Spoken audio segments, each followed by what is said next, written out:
And now, for our next sacred cow, one of our favorite ones, live below your means.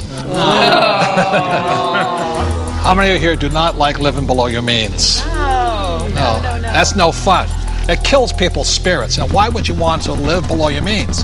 But many people have to, unfortunately, because the Fed is printing so much money that taxes and inflation go up, which means people are forced to live below their means. So anybody make comments on living below your means? Well, if you're on a paycheck, you have that one income coming in, and if you're just one person, you've only got 24 hours in a day to work. So there is a limit to how much you can work to get those paychecks coming in. So in that situation, you are forced to live below your means. Well, and the key here is to raise your means. I mean, that's the idea. It's not that we want to, be in terrible credit card debt or something like that. Instead, let's raise our means, and so that we can live the way we want to live instead of living at this poverty level. So why is it that whenever somebody looks at, some advisor looks at if you want to handle your finances, the first thing they look at is how do you cut expenses? What does a financial planner tell you? The first thing that they ask you is, what do you need to live on when you retire? They never ask you, what do you want? Time out. Robert and I definitely do not believe in living below our means. When we met in 1984, we had nothing.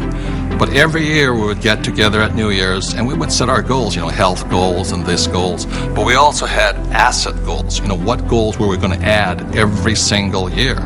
So that's why it took us only about 10 years from 1984 to 1994 to become financially free. Because we just kept adding assets every year. And we continue to do the same thing today, simply because it's fun. It's exciting. It is. One of the best kept secrets. Getting rich is fun. It is fun. It's a lot of fun. And if we want to buy a luxury, if we want to buy a new car, we first buy an asset. So we buy the asset, and the cash flow from the asset pays for the payment for the car. Yes. So that it's again, never living below your means. It's expanding your means through acquiring assets that give you cash flow that gives us all those good things in life. The point here is this: there's assets and liabilities. The way you increase your means is acquire more assets. Not houses, not cars, but assets. So the reason so many people struggle financially is they have no financial education. They may be a good doctor, a lawyer, accountant, or a rock star, but if they don't know the difference between assets and liabilities, and they keep buying liabilities instead of assets, they have to keep living below their means. And not even if you're single or not, if you're on a fixed income, if you're an E and an S, your income is limited. Look, there's 4 major expenses that keep E's and S's poor. Number 1 is tax, and taxes are going to go up because the Fed is printing so much money all over the world. 2 is debt. People leave college with tons of debt, credit card debt to make ends meet, and then their house because they think it's an asset. 3 is inflation. Inflation goes up because as taxes go up and prices go up, then inflation goes up. And 4th is retirement. You must put something away for the day you stop working. So those are the 4 main reasons E's and S's, a general rule, have to live below their means. But if you have financial education and live on the B and the I side, you can increase your means by increasing assets. I think a lot of people accept mediocrity, and in order to be able to grow in business, in order to make more money, you have to step out of that comfort zone and stop being mediocre. Or hoping the government's going to save you. I think live below your means is one of the greatest spirit killers there is. There's a lot of people who like being poor. I'm not making it right or wrong, but that's definitely not what I like to do. And Kim and I, we definitely don't live below our means. No, I definitely do not like living below my means. I've done it when I was in college, and that's because that was exciting times and all. But I get inspired when I have to create.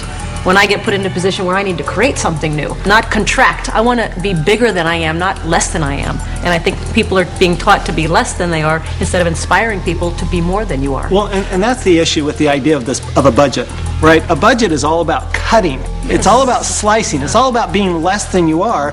Whereas if instead you were looking at something like a strategy, or you're looking at projections into the future, what can I do as opposed to what can't I do? To me, that's the big distinction. Well, and a lot of it comes from fear too. I think people are afraid of their futures. They're not sure where the futures are gonna lead them.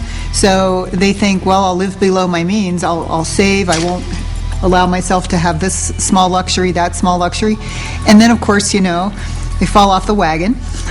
Well, the they worst go, thing is... and then they feel bad about it. Yeah, So the it worst thing creates is they guilt. cut back on their expenses and they save money, right, Mike? That's the worst thing they could do. Right. Depreciating money. It all goes back to the questions you ask. I mean, when you say, I can't afford it, I don't have the money for that, you know, a better question would be, how can I afford it? How can I get the money for that? Expands your mind. And you know, in my community where I grew up, living below your means was pretty much a step up.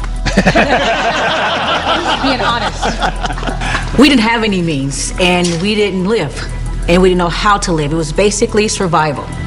And some of the ways we created those means were, of course, by legal definition, illegal. But you know, that was the way we survived, and that was the way we got by. So now, living below your means is completely opposite to abundant living, which is what I believe, in my faith, is abundant living. The opposite of that, to me, is not the way that God intended for us to live. So that's why I think it's absolutely criminal our school system does not teach us much about money. And what they do teach us, they put your money in the bank, which means you lose more money, and they talk to a financial planner who put you in mutual funds. That is not financial education. That is educating people to give more money to the rich. That will also cause you to have to live below your means. Yes. That's right. That's what they're training you to do. Yeah, and, create a budget. and while you're at it, you're going to be paying more and more taxes because you get no tax benefit for living below your means. And that's the problem. Is say to a child, go to school and get a job or become a doctor and lawyer.